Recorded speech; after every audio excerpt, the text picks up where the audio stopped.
নমস্কার সবাইকে, কেমন আছো সবাই? আমি রিঙ্কি চলে এসেছি আরো একটি নতুন ভিডিও নিয়ে।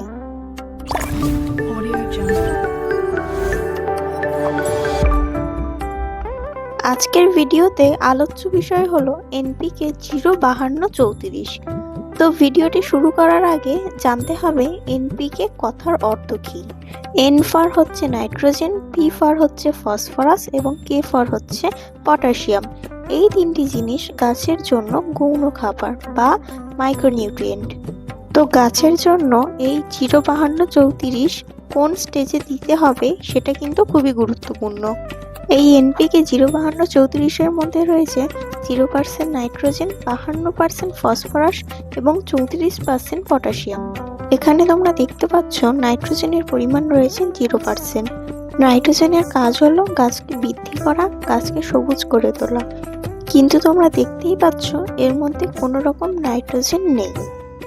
ধরো কোনো গাছ ছোট, সেটিকে বাড়াতে চাইছো, সেই রকম স্টেজে যদি তোমরা এনপিকে 05234 দাও তাহলে ভালো রেজাল্ট তোমরা পাবে না। তাহলে এটি তোমরা কিরকম গাছে ব্যবহার করবে? যেসব গাছ ম্যাচিওর হয়ে গেছে কিন্তু ফুল বা ফল কোনো কিছুরই দেখা মিলছে না, তাহলে সেই সকল গাছে তোমরা এনপিকে 05234 ব্যবহার করতে পারো, দুর্দান্ত রেজাল্ট পাবে।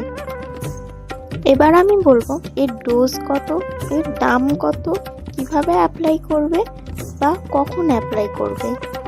এর ডোজ হলো 2 থেকে 3 গ্রাম পার লিটার জলে। 2 গ্রাম মানে হলো মোটামুটি 1 চামচের থেকে একটু কম, হাফ চামচের থেকে একটু বেশি। 1 লিটার জলে ভালো করে মিশিয়ে গাছে স্প্রে করতে পারো কিংবা গাছের গোড়াতে ব্যবহার করতে পারো, যেটা তোমাদের ইচ্ছা।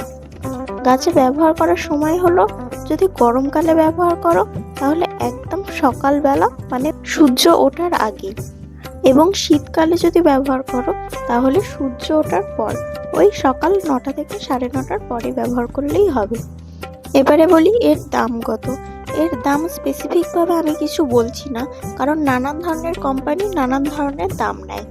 এই এনপিকে 05234 তোমরা বাজারে যে কোনো সারের দোকানে পেয়ে যাবে, সেখান থেকে তোমরা তোমাদের পছন্দ মতন কোম্পানি বেছে কিনতে পারো। ছাদ বাগান রিলেটেড যদি কোনো প্রশ্ন তোমাদের থেকে থাকে তাহলে আমাকে কমেন্ট সেকশনে অবশ্যই কমেন্ট করে জানাবে, আমি তোমাদের সবার প্রশ্নের উত্তর দেওয়ার চেষ্টা করব। আর ভিডিওটি যদি ভালো লেগে থাকে প্লিজ একটা লাইক করবে, তোমাদের একটি লাইক আমাদের নতুন ভিডিও করতে আরও উৎসাহী করে তোলে। আজকের ভিডিও এতটাই, পরবর্তী ভিডিও নিয়ে আবার খুব তাড়াতাড়ি আসছি। ততক্ষণ সবাই সুস্থ থেকো, ভালো থেকো এবং সাবধানে থেকো। টাটা সবাইকে।